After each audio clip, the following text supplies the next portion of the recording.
Assalamualaikum warahmatullahi wabarakatuh. Perkenalkan, nama saya Nesya Aulia Yasminaja, NIM 0811522009. Akan mempresentasikan tentang Undang-Undang Nomor 3 Tahun 2020 tentang perubahan atas Undang-Undang Nomor 4 Tahun 2009 tentang mineral dan batu bara.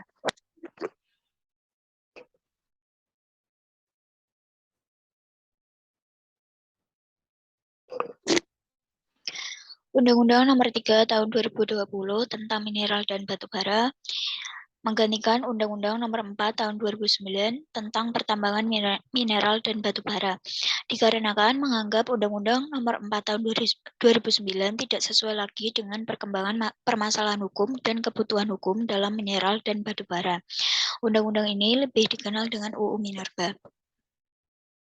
Kemudian, Undang-Undang ini memiliki 209 pasal. Pokok-pokok Undang-Undang Nomor 3 Tahun 2020 tentang perubahan atas Undang-Undang Nomor 4 Tahun 2009 tentang pertambangan dan pertambangan batu bara yang menjadi tujuan perubahan Undang-Undang Minerba adalah sebagai berikut.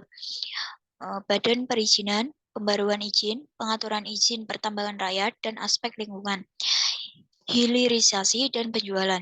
Undang-undang tersebut berkaitan dengan kebijakan untuk menambah nilai mineral dan batu bara, pelepasan kepentingan, pembinaan dan pengawasan, tata guna lahan, data dan informasi, pemberdayaan masyarakat, dan kelangsungan usaha bagi pemilik KK atau PKP 2B.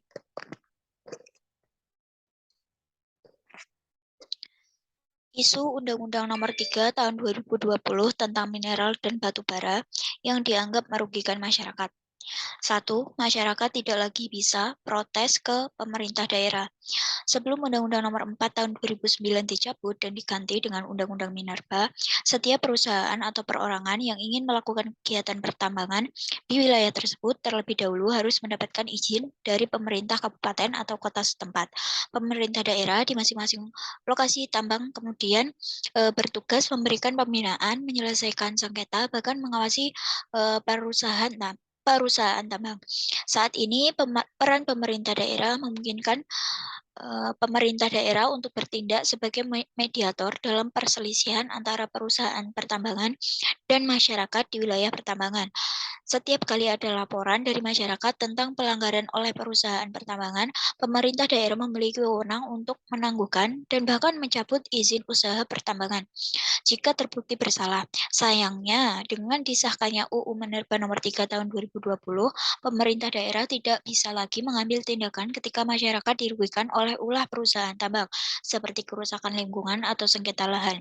Sebab semua kewenangan pertambangan diatur oleh pemerintah pusat, bukan pemerintah kabupaten atau kota setempat. Jadi sekarang siapapun yang ingin memprotes aktivitas pertambangan di wilayahnya harus melapor ke pemerintah pusat atau setidaknya negara bagian.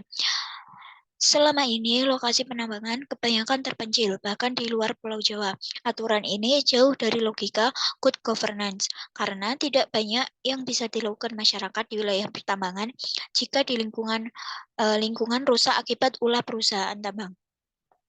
2. Risiko dipolisikan apabila menolak perusahaan tambang.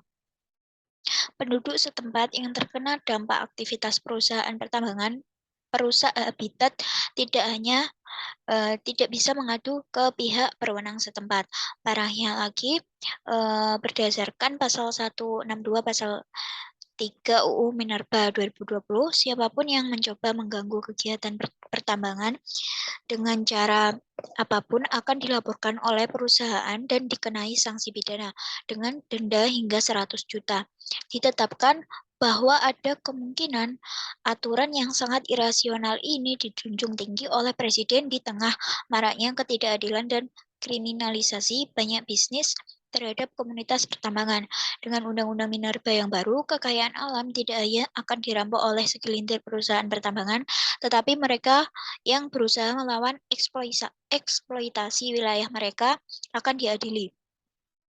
Kemudian 3, perusahaan tambang masih bisa beroperasi meskipun terbukti merusak lingkungan. Ada peraturan lain yang tampaknya melemahkan tanggung jawab kontraktor untuk merestorasi lokasi tambang. Ordonansi restorasi bekas tambang terdiri dari dua kegiatan terpisah, yakni kegiatan reklamasi dan pasca tambang. Sebelum membahas masalah regulasi yang berpihak pada kontraktor pertambangan, perlu dipahami perbedaan antara reklamasi dan kegiatan pasca tambang. Reklamasi yaitu aktivitas untuk memulihkan ekosistem supaya bisa berfungsi kembali seperti sedia kala, sedangkan kegiatan pasca tambang yakni aktivitas perbaikan lahan bekas tambang untuk memulihkan kembali fungsi lingkungan dan fungsi sosial menurut kondisi lokal di seluruh wilayah pertambangan. Menurut Peraturan UU Nomor 4 Tahun 2009, perusahaan pertambangan wajib melaksanakan seluruh kegiatan penimbunan dan pasca tambang serta dana jaminan penimbunan dan pasca tambang.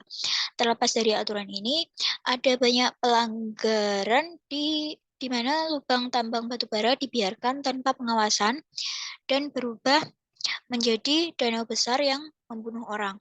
Alih-alih menegaskan kembali aturan tentang tempat pembuangan sampah dan kegiatan pasca tambang, alih-alih mengkriminalisasi perusahaan yang tidak merehabilitasi bekas lokasi penambangan, pemerintah secara ajaib justru mengizinkan kontrak penambangan yang merusak lingkungan dengan merusaknya. Sebagaimana tercantum dalam pasal 96 huruf B UU Minerba, kewajiban perusahaan untuk merehabilitasi lokasi tambang saat ini hanya sebatas memenuhi salah satu kewajiban remediasi. Perusahaan pertambangan bebas memilih antara kegiatan TPA dan pasca tambang. Selain itu, perusahaan yang terbukti bersalah dan tidak melakukan kegiatan pemulihan atau pasca pemulihan dapat memperpanjang persetujuan kontrak. Bahkan menurut pasal 16 Bahkan menurut pasal 16A UU Minerba, pemerintah bahkan telah menjamin perpanjangan kontrak berupa KK ganda dan PKP 2B selama 10 tahun dengan dalih peningkatan penerimaan negara. Kemudian 4, perusahaan tambang bisa mengeruk keuntungan sebanyak mungkin, bahkan mendapat jaminan royalti 0%. Pemerintah secara gamblang memberi lampu hijau bagi pelaku kegiatan eksploitasi sumber daya alam tak terbarukan di bumi Indonesia dengan bebas biaya. Pasal 128A UU Cipta Nomor 11 Tahun 2020 yang menggantikan UU Minerba menjelaskan pelaku ekonomi yang dapat meningkatkan nilai tambah batubara akan diberikan perlakuan istimewa berupa klaim royalti 0%. Selama ini biaya perizinan perusahaan tambang yang ditetapkan pemerintah merupakan bagian dari penerimaan negara dan diperhitungkan sebagai pendapatan daerah melalui mekanisme dana bagi hasil. Melalui UU Minerba Nomor 3 Tahun 2020 dan beberapa perubahan ketentuan UU Penciptaan Lapangan Kerja, terlihat jelas bahwa pemerintah pusat dan beberapa perusahaan tambang berniat merusak sumber daya alam Indonesia yang tersisa. Alih-alih melindungi lingkungan dari bencana kerusakan ekologis, pemerintah semakin berusaha mengembangkan semaksimal mungkin tanpa mengkhawatirkan nasib masa depan masyarakat tambang. Terlihat jelas bahwa pemerintah pusat dan segelintir pengusaha tambang sangat ingin menghabisi sumber daya alam Indonesia.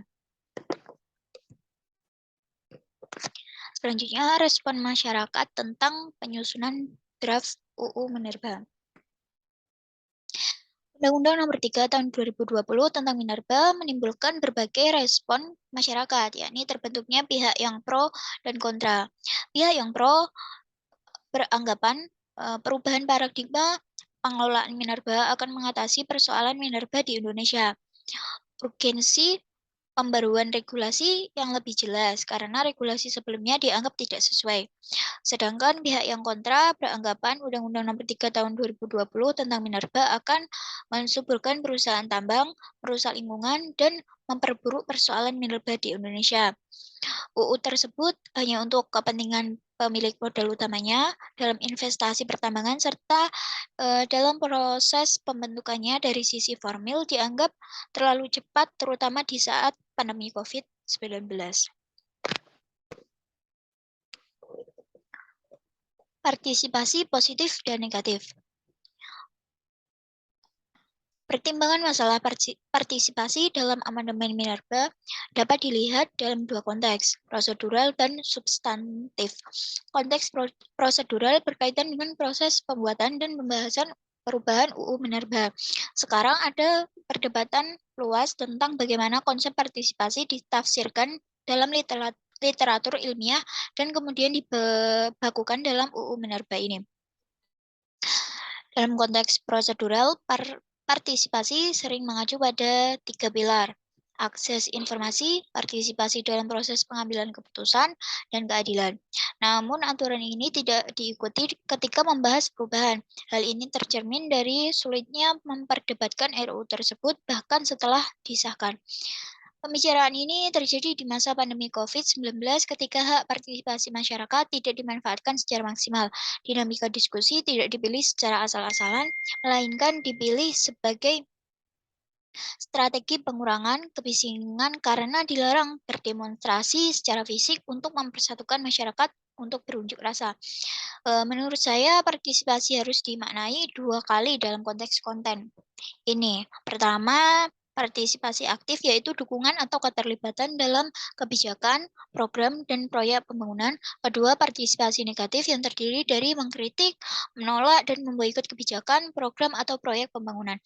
Masalahnya adalah bahwa partisipasi ini secara konseptual direduksi ke titik terendah. Di sini partisipasi hanya dimaknai secara positif. Dalam arti sempit, ini mengacu pada partisipasi untuk bekerja di perusahaan pertambangan dan menjadi pengusaha atau pedagang. Partisipasi negatif di sisi lain tidak memiliki ruang sama sekali. Bahkan partisipasi negatif merupakan penolakan atau kritikan terhadap operasi pertambangan melalui aksi non-kekerasan merupakan bentuk kebebasan berekspresi. Sayangnya keterlibatan negatif sebenarnya dapat dikriminalisasi oleh penahanan pasal 162 dan mereka yang ditemukan menghalangi operasi penambangan dapat dijatuhi hukuman 2 tahun penjara. Dapat dinyatakan, ironisnya pasal 165 yang memberikan sanksi pidana bagi pejabat yang mengeluarkan izin dan menyalahgunakan kewenangannya justru dicabut. Penghapusan itu bertentangan dengan pedoman naskah akademik yang menyatakan bahwa perusahaan penambangan mineral batubara sering merugikan kepentingan masyarakat lokal. Kami hanya menerima dampak negatif dari pertambangan. Selanjutnya, perlindungan masyarakat. Sebelum amandemen pasal 6 UU Minerba mengatur bahwa salah satu kewenangan pemerintah pusat dalam penguasaan pertambangan mineral dan batubara adalah menyelesaikan sengketa masyarakat. Artinya, pemerintah sengaja menghindari perannya sebagai pemegang kekuasaan rakyat untuk menyelesaikan konflik. Ini tentu saja pembiaran negara atas sengketa pertambangan antara pemerintah daerah dengan korporasi. Selain itu, konflik ini memiliki ciri struktural dan ketidakseimbangan dalam hubungan kekuasaan. Dalam pasal 145 adalah satu-satunya bagian dari Undang-Undang Minerba yang dirujuk ketika timbul perselisihan antara perusahaan pertambangan dan masyarakat setempat. Pasal tersebut menyatakan masyarakat yang terkena dampak langsung kegiatan pertambangan berhak memperoleh ganti rugi yang adil atas kesalahan dalam eksploitasi kegiatan pertambangan, kemudian menuntut kerugian yang timbul dari hak penambangan yang melanggar peraturan. Rumusan masalah tersebut menyatakan bahwa tujuan akhirnya adalah ganti rugi dan bertujuan untuk mengurangi perselisihan bersama dengan perusahaan pertambangan. Bahkan konflik pertambangan ini sering muncul dari nilai dan perbedaan pandangan dunia yang saling bersaing. Misalnya masyarakat suku melihat tanah ulayat mereka lebih sering lebih dari sekedar aset ekonomi yang dapat dengan mudah mereka ubah dengan kompensasi jika tanah diambil alih untuk pertambangan. Bagi mereka, tanah ulayat adalah suci. Ini juga merupakan media di mana identitas kolektif mereka terbentuk dan melalui mana mereka terhubung dengan leluhur dan generasi mendatang. Jelas, jika terjadi perang saudara, masyarakat menghadapi kesulitan mendasar dalam memperoleh kompensasi sesuai dengan norma pasal 145. Kerugian mereka berasal dari kesalahan bisnis karena seseorang yang tidak mengetahui proses bisnis pertambangan harus menanggung beban pembuktian. Selanjutnya, persyaratan kelalaian berarti bahwa tanggung jawab yang ketat tidak dapat diterapkan dalam konteks sengketa pertambangan. Kenyataannya, tanggung jawab yang ketat yang tidak menuntut pertanggungjawaban tanpa kesalahan telah menjadi duri perusahaan yang sudah berlangsung lama, tidak hanya di perusahaan pertambangan, tapi juga perusahaan kehutanan dan perkebunan. Sebagai contoh, pada tahun 2017, ada yang mengajukan permohonan uji materi ke MK untuk menjatuhkan tanggung jawab tegas kepada gabungan pengusaha kelapa sawit dan asosiasi pengusaha hutan. Upaya serupa sekarang sedang dilakukan melalui Undang-Undang Penciptaan Lapangan Kerja. Ada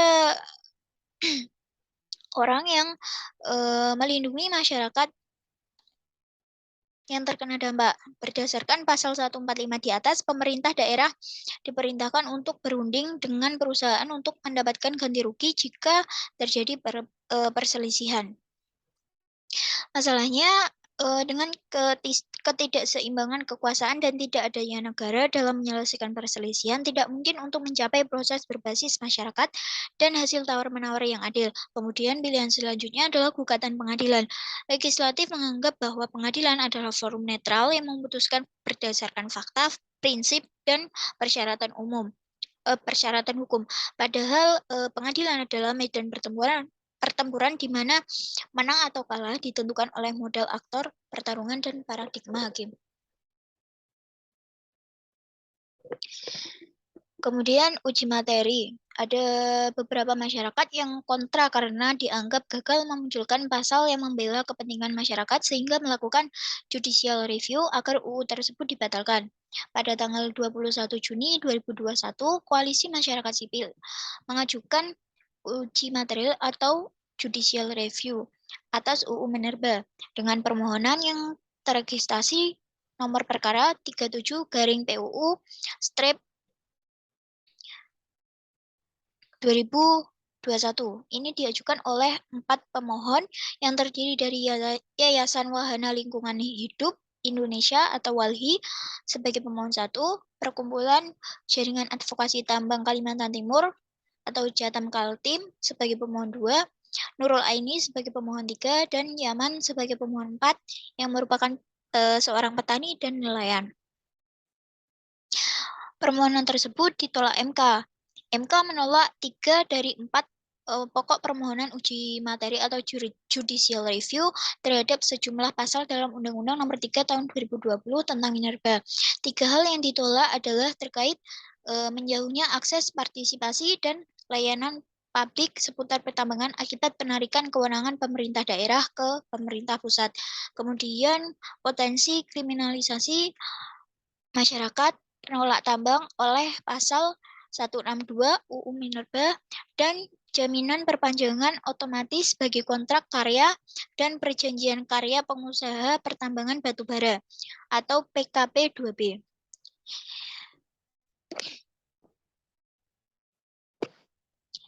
MK hanya mengabulkan perihal jaminan, tidak ada perubahan pemanfaatan ruang yang diberikan pada pemegang WIUP, WIUPK, dan WPR dengan memberikan penafsiran sepanjang sesuai dengan peraturan perundang-undangan yang berlaku.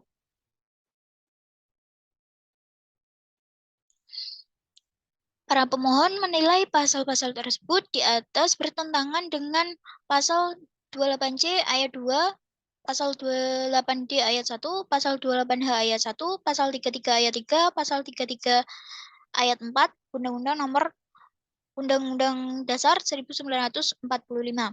Para pemohon menyebutkan sulitnya atau tidak efektif dan efisien masyarakat dan para pemohon untuk berpartisipasi memperjuangkan lingkungan hidup yang baik dan sehat karena harus ke Jakarta yang jauh dari tempat tinggal karena akibat hilangnya kewenangan pemerintah daerah dalam penguasaan minerba, termasuk kesulitan mengakses informasi kebijakan minerba kepada pemerintah pusat.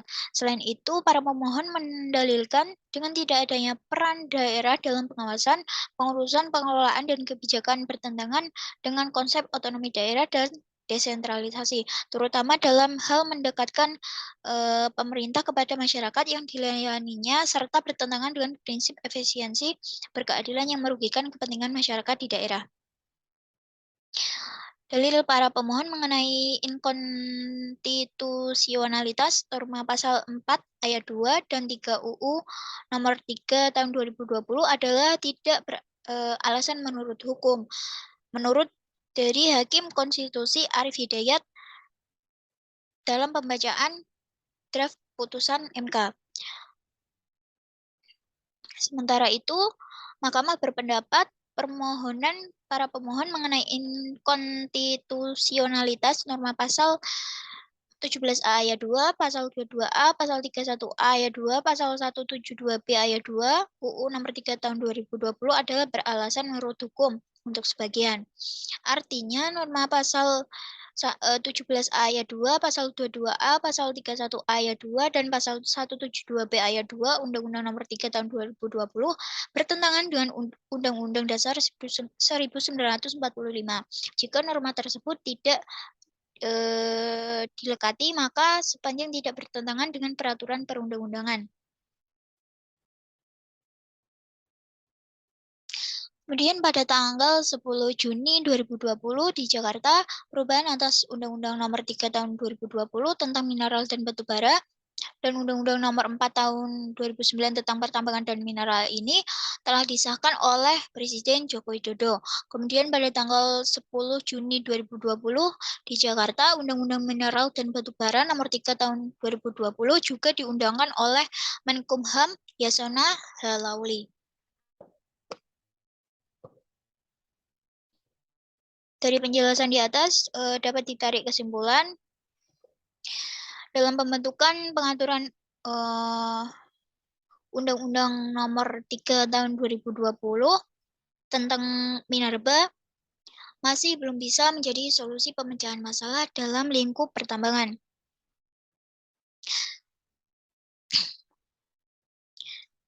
Kami memilih menelaah politik hukum serta respon masyarakat terkait UU Nomor 3 Tahun 2020 tentang minerba yang masyarakat menganggap UU tersebut memiliki banyak dampak negatif dan mengabaikan kemakmuran rakyat. Poin Undang-Undang Nomor 3 Tahun 2020 tentang perubahan atas Undang-Undang Nomor 4 Tahun 2009 tentang pertambangan minerba yang menjadi tujuan revisi UU Minerba adalah kewenangan perizinan, perpanjangan izin, pengaturan terhadap izin pertambangan rakyat, dan aspek lingkungan, hilirisasi, dan divestasi.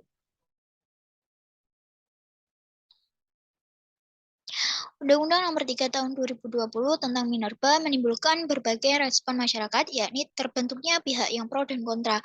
Pihak yang pro akan beranggapan perubahan paradigma pengelolaan minerba akan mengatasi persoalan minerba di Indonesia dan urgensi pembaruan regulasi yang lebih jelas karena regulasi sebelumnya dianggap tidak sesuai.